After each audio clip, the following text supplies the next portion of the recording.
हनुमान ज्ञान गुण सागर, जय कपीस तिहु लोक उजागर। प्रतिमा का रंग स्याह हो गया, अशुद्ध हो गई मेरी प्रभु की प्रतिमा। ये क्या किया हनुमान? कहां से लेकर आए हुए कलुषित जल?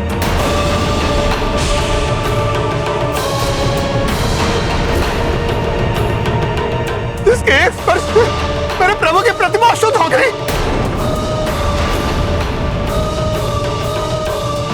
देवी अंजना, बहुत विश्वास था ना अब तो अपने पुत्र पर? बहुत पक्ष ले रही थी ना आप अपने पुत्र हनुमान का? देख लिया उसका परिणाम। अब भी क्या आप बोलेंगी यह दोष रहित है? मैंने पहले ही कहा था इस बालक की चंचलता के साथ मेरी भक्ति का कोई मेल नहीं है। व्यवधान डालेगा मेरी पूजा में ये, और वही हुआ। खंडित कर दी इसने मेरी पूजा। रुष्ट गए मेरे प्रभु मुझसे। मेरे वर्षों की भक्ति, साधना, सेवा सब कुछ नष्ट हो गई। माँ, मैंने तो वही किया जो ऋषिवर ने मुझसे करने के लिए कहा था। ब्रह्म मुहूर्त से पूर्व ही चंद्र सरोवर का जल लेकर मैं आ गया। उसके पश्चात मुझसे कहाँ भूल हुई ये मुझे स्वयं ज्ञात नहीं है। बस चुप रहो बालक, अब एक और शब्द नहीं सुनना चाहता हूँ मैं तुम्हारे मुख से।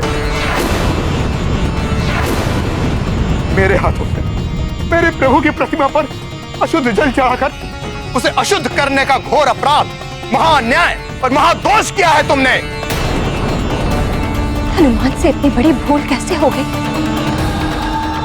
कहीं क्रोधित होकर ऋषिवर उसे एक श्राप न दे दे।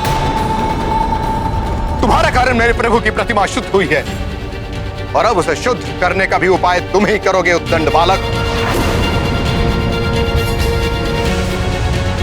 अन्यथा मेरे क्रोध, मेरे श्राप से कोई तुम्हारी रक्षा नहीं कर सकता। क्षमा ऋषिवर, बालक की भूल समझकर क्षमा कर दीजिए हनुमान को।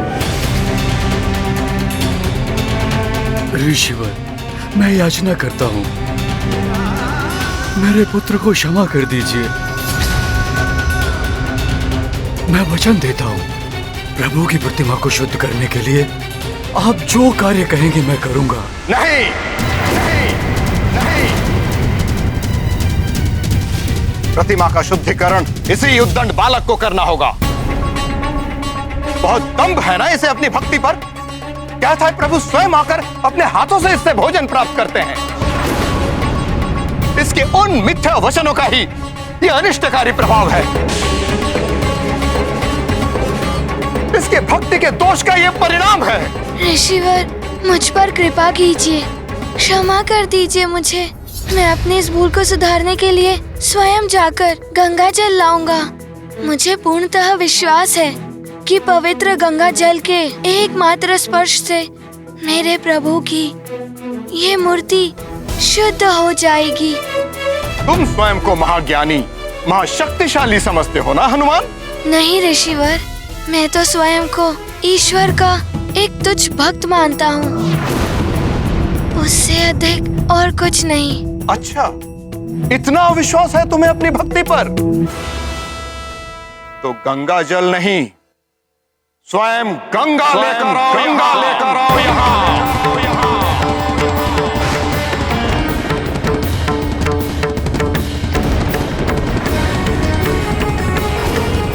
यदि तुम्हारी एक आह्वान पर स्वयं प्रभु को भोग ग्रहण करने के लिए आप बुला सकते हो, तो परम पावनी माता गंगा को भी यहाँ अवश्य लेकर आ सकते हो।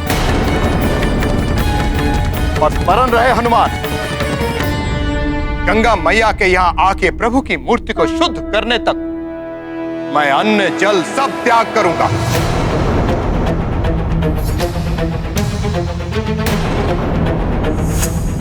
और यदि तब भी प्रभु की प्रतिमा शुद्ध नहीं हुई तो मैं अपने प्राण त्याग दूंगा।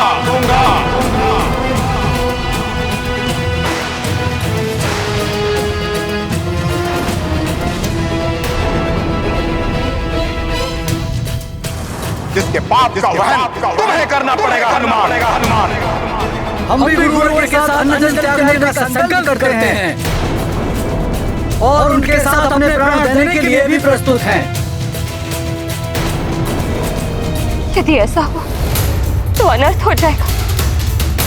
हमारे संपूर्ण कुल पर ब्रह्म हत्या का दोष लग जाएगा। बोलो हनुमान, इतनी शक्ति है तुम्हारी भक्ति में? ला सकते हो तुम परम पावनी जीवन दायिनी माता गंगा को यहाँ? परंतु ये कैसे संभव हो सकता है? माता गंगा के प्रवाह को कौन परिवर्तित कर सकता है? माता गंगा को यहाँ कैसे लाया जा सकता है? बोलो हनुमान, है तुम्हारी भक्ति में इतनी शक्ति? ऋषिवर, इतनी कठिन परीक्षा मत लीजिए मेरे पुत्र की। वो तो मात्र एक बालक है। इतना कठिन कार्य वो कैसे कर पाएगा?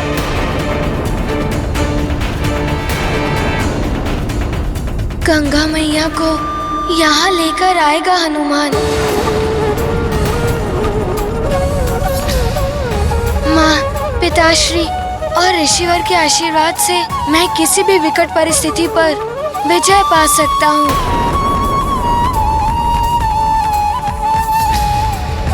गंगा मैया के यहाँ आने से ऋषिवर की पूजा पूर्ण होगी और मैं दोष मुक्त हो जाऊंगा। माँ, ये कैसा संकल्प ले लिया तुमने पुत्र? तुम्हें ज्ञात है कि ये कितना कठिन कार्य है? कैसे लाओगे गंगा मैया को यहाँ? कौन सहायता करेगा तुम्हारी?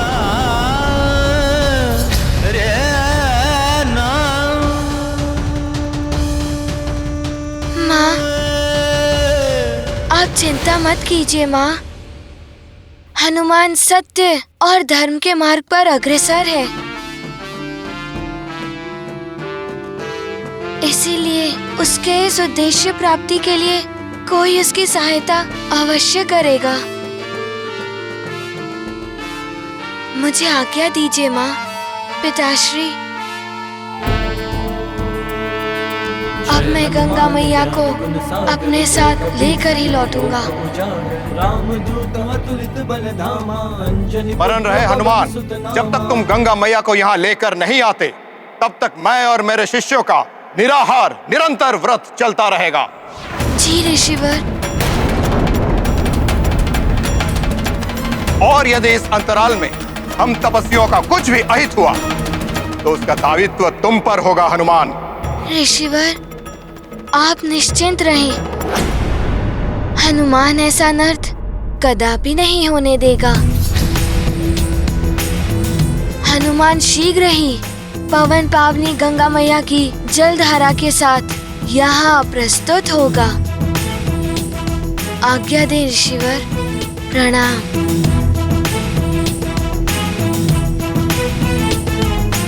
प्रणाम माँ। प्रणाम पिताश्री।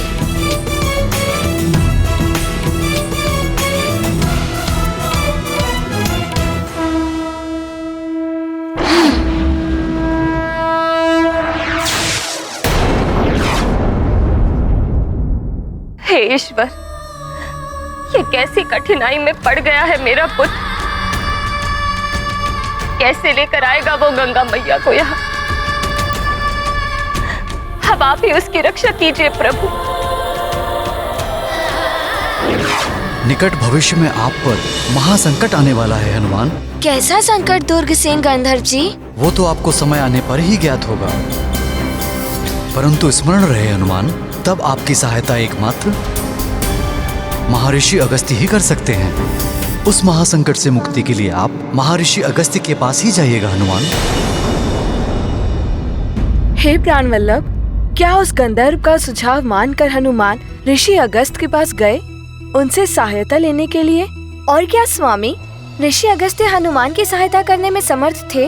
अनुपयुक्त है उनके लिए ये शब्द। समर्थ उससे कहीं अधिक हैं वो। ऋषि अगस्त्य वो ऋषि हैं जिन्होंने मनुष्य रूप में रहकर भी देवत्व प्राप्त किया। जो कार्य करने में देवता भी अक्षम है, वो करने की क्षमता रखते हैं ऋषि अगस्त्य हैं। एक बार ऋषि अगस्त्य के ही शिष्य विंध्याचल पर्वत में मेरु पर्वत से भी श्रेष्ठ होने का दंभ उत्पन्न हो गया। ये प्रमाणित करने के लिए उसने अपनी ऊंचाई इतनी बढ़ा ली कि वो धरती पर पहुंचने वाली सूर्य देव की किरणों के मार्ग पर बाधा बनने लगा। परंतु इतने पर भी विंध्याचल संतुष्ट नहीं हुआ। अपनी ऊंचाई को बढ़ाते बढ़ाते वो स्वर्ग तक पहुंचने लगा। संसार में हाहाकार मच गया। तब ऋषि अगस्त्य देवताओं की प्रार्थना सुनकर संसार का कष्ट दूर करने के लिए विंध्याचल पर्वत के पास पहुंचे।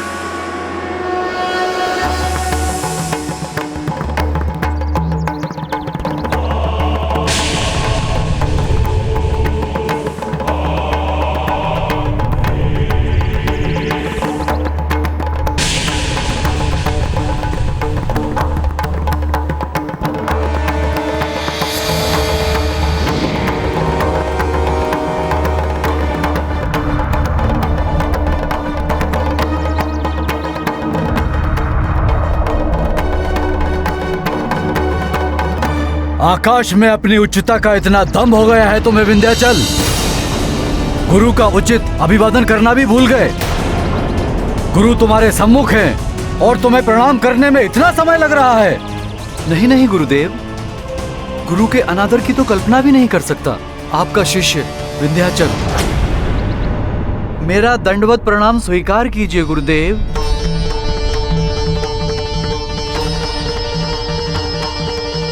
कल्याण हो।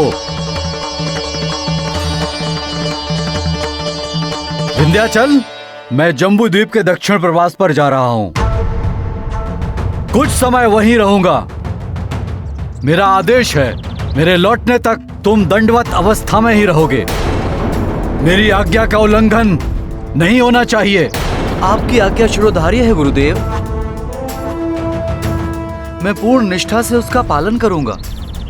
विंध्याचल को यह आदेश देने के पश्चात अगस्त्य ऋषि ने दक्षिण भारत के दंडका वन में अपना निवास स्थान स्थापित किया। इस घटना के बाद वो उत्तर भारत कभी नहीं गए और विंध्याचल पर्वत सदैव अधोमुख अवस्था में रहा, जैसा उसके गुरु उसको छोड़कर गए थे, और कभी भी इतना ऊंचा नहीं हो पाया जिससे वो किसी को कष्ट पहुंचा सके। ऐसी विलक्षण प्रतिभा के धनी, ऐसे चमत्कारी हैं ऋषि अगस्त्य। एक बार उन्होंने पर्वत को झुका दिया तो एक बार सातों सागर का जल पीकर उन्हें जल रहित कर दिया था। वो समय था जब युद्ध में देवताओं पर हमला करने के पश्चात असुर सागर में जाकर छिप जाते थे। तब देवताओं के ही अनुरोध पर असुरों को उनके छिपने के स्थान से वंचित करने के लिए ऋषि अगस्त्य ने सागर के जल का पान कर लिया।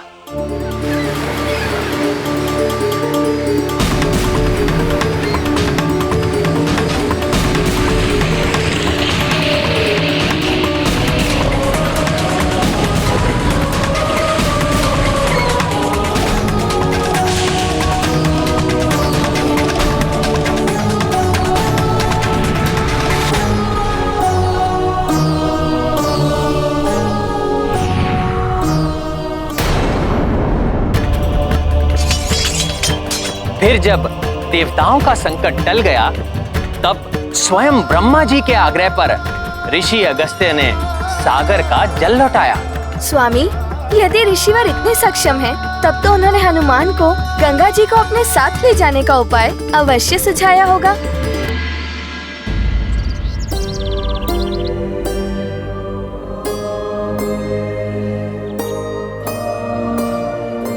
मात्र प्रभु प्रतिमा को ही नहीं, परम पावनी माँ गंगा की सहायता से तुम्हें संपूर्ण जम्बू द्वीप को सदा के लिए शुद्ध करना होगा हनुमान।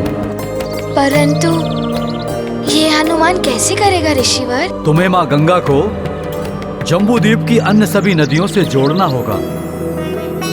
परम पावनी माँ गंगा की पवित्र जलधारा यदि समस्त नदियों में प्रवाहित हो जाए तो उनका जल भी पवित्र हो जाएगा। परंतु इस कार्य की पूर्ति के लिए हनुमान को क्या करना होगा ऋषिवर? मैं अगस्त्य स्वयं तुम्हारा मार्गदर्शन करूंगा हनुमान।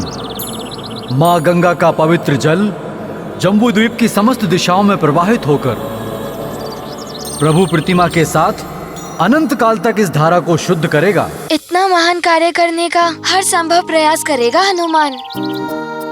परंतु ऋषिवर, ये तभी संभव है जब मैं गंगा माँ को अपने साथ आने के लिए मना लूं। उसके लिए क्या करना होगा हनुमान को? माँ गंगा तुम्हारे साथ जाए, इसमें मैं तुम्हारी सहायता करने का प्रयत्न करूंगा। परंतु इसके पूर्व तुम्हें मुझे एक वचन देना होगा हनुमान। कैसा वचन ऋषिवर? प्रभु राम के बाण की दिशा को परिवर्तित करने का वचन देना होगा तुम्हें मुझे।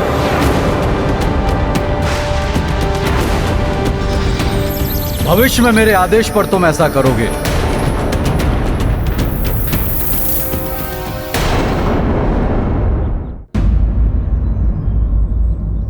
ये कैसा वचन है ऋषिवर? स्वयं के प्रभु स्वामी प्रभु श्री राम के बाण की दिशा को परिवर्तित करना, ये अधर्म नहीं होगा ऋषिवर?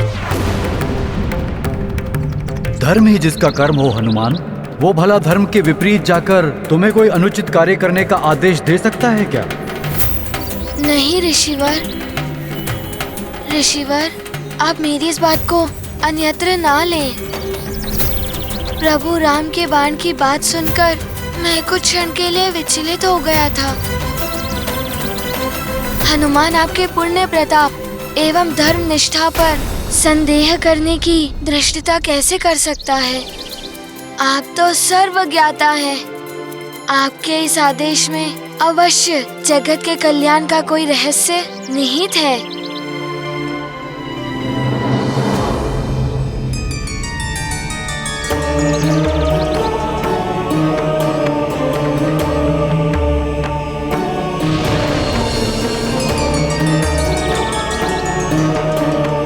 अब तुम मुझे एक वचन दो हनुमान।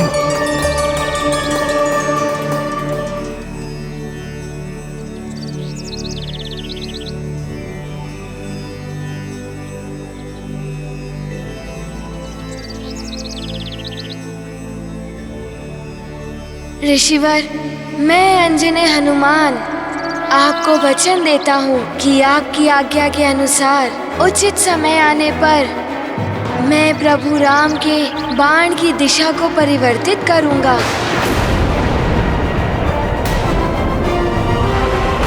अब मैं माँ गंगा का आवाहन करता हूँ।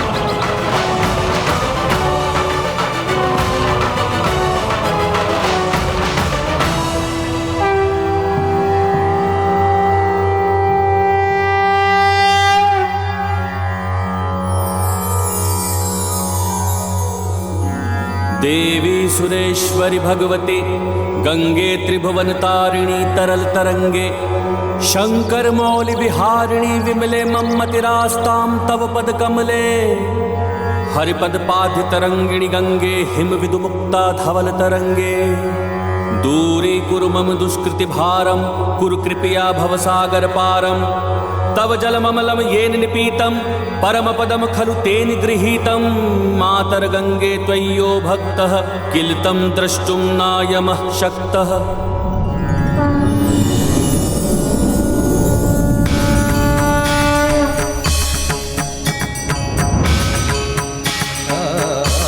प्रणाम गंगा माँ। प्रणाम ऋषिवर।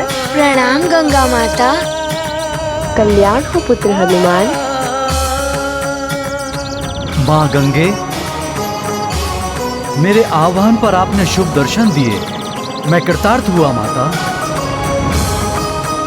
मेरी एक प्रार्थना और स्वीकार कीजिए माते।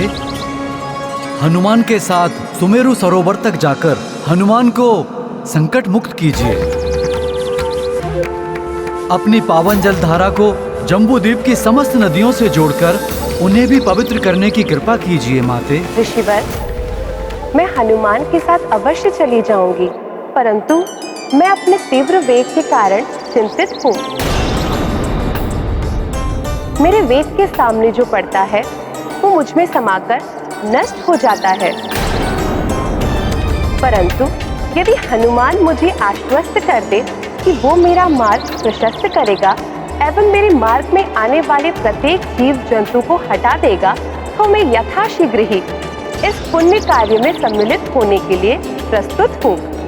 परंतु यदि मेरे वेग से किसी एक जीव को भी क्षति पहुंची तो मैं पुनः शीघ्र लौट जाऊंगी। पुत्र हनुमान, माँ गंगा की जो इच्छा है उसे पूर्ण कर पाओगे?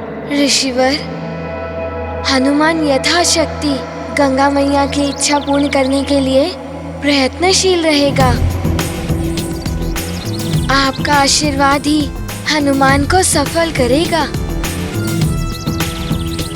माता गंगा के इस वेग में हनुमान किसी को कोई क्षति नहीं पहुंचने देगा। तब और विलंब उचित नहीं। अपना संकल्प पूर्ण करो हनुमान।